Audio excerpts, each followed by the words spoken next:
Oh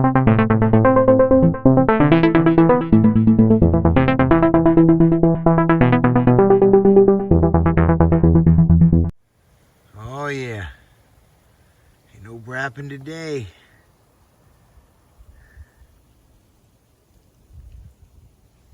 Look, birds, they happy. Eating.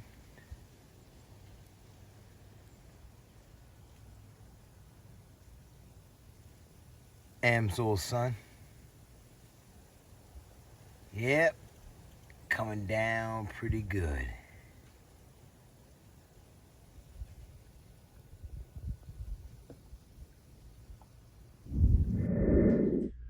What is going on YouTube? Welcome back to Eastside RC and TMR Performance. Today y'all, just doing a little wrenching right now.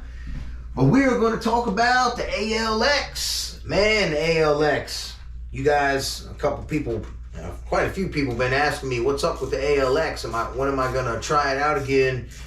Did I send the pipe off? All that good stuff. Well, the pipe is going to be sent off next week. We're getting ready to get another big snowstorm. We don't know how it's going to hit us. All I know is I got 25 gallons of gas and a generator ready. And it's still some snow on the ground out there. So I'm going to send the pipe back next week, and we're going to get the torque pipe, okay? That's going to allow that engine to make a whole lot more power. And second of all, the clutch. You guys said, oh man, the clutch.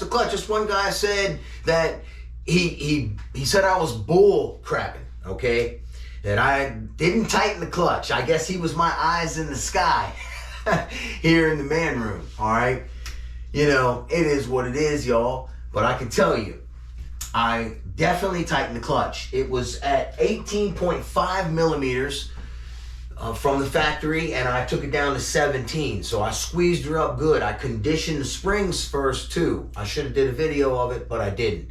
I thought myself that it ran pretty decent, but a few people said it was the worst ALX 50 video that they've seen. Well, I have not seen really a really that impressive video of that engine myself, you know, and I see them for sale on Facebook all the time. So what does that tell you? You know, there's a lot of other guys that aren't happy with it either. And a lot of it is that pipe. But Alex has got a brand new pipe out for that engine that should make a lot more torque. It's a lot bigger expansion chamber. You got to remember, that's like a dirt bike. It is a dirt bike engine. It's a little mini bike style engine. So, and if you look at the pipes on them, they're huge on the pipes and they pull people around. So it's hard to fit, but so big of a pipe on these RC cars. So I think that's a lot of the problem what we see with a lot of these so-called big bore engines is that the pipes need to be a little bit bigger. But RC Max, their pipes seem to be pretty decent, you know. They make some decent torque. All right, so that's all I want to talk about the ALX. Pipe is going back, and we're going to be able to pull those 2450 gears a whole lot better without slipping the clutch when it comes back. I also don't like the steel to steel clutch. I'd rather have like a 3-shoe or 2-shoe type padded clutch, because I just like those a lot better than steel to steel, because all clutches slip before they grip. And so much off and on a steel to steel clutch, you create a lot of heat. Once they get too hot and they glaze over, you just get a bunch of slipping going on. All right, so keep your clutch keep your clutch locked up and keep your tune right. All right, so let's get into a little wrenching, y'all, on this Max5T. Show y'all what I'm getting into. All right, if you guys look right here, a lot of times this Max5T will rub the inside of the tire right here. And if it's because these tires, they're so soft when you're running, they squeeze, and there's some flex here. Look, in the bearings, right? Once the bearings wear a little bit from these big heavy joints, then they rub on this turnbuckle over here. All you gotta do is get you some actual extenders. That's it. You put you some axle extenders on there, and that solves the whole problem. So we are going to take this side that I've already taken apart and put on an axle extender and see the difference between one side and the other. All right, here it is back together.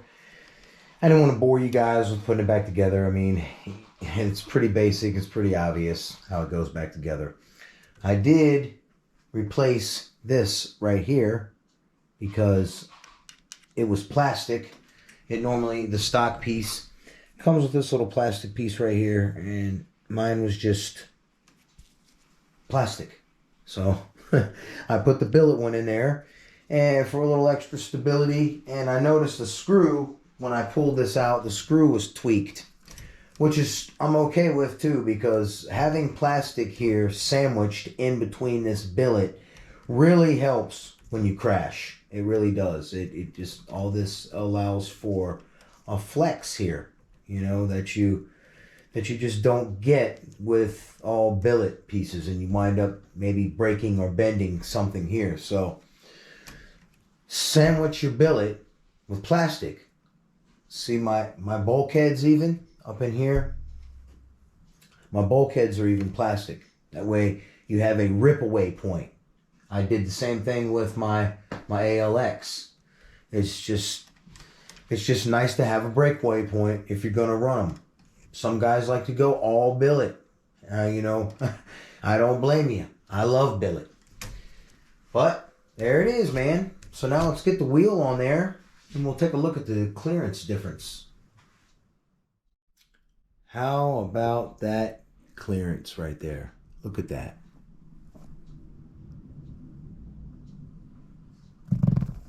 That is much better than over here. Look. Look at that. Slam on the wheel. Almost. On the tire, I mean. So, there you have it, man. Now my Max5T is going to be even wider. Good night. As if it needed to be any wider. You can see it's just a 1/2 inch wider. It's hard to tell right there like that, but looking at it like that, it throws you off. All right, y'all. Well, there you go. There's the Max5T, a 1/2 inch wider on each side. My goodness, look at that bird. Is that mug wide or what, y'all? Great. Hey, look at the rear end on that mutter. Oh my goodness, man. I tell you what, that's pretty nice. I like it. I can't wait to get this thing out and try it, man. Y'all seen the snow. It's going to be a hot minute, but yeah, I'm going to get it out soon, you know.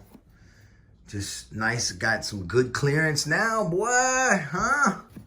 Yes, sir.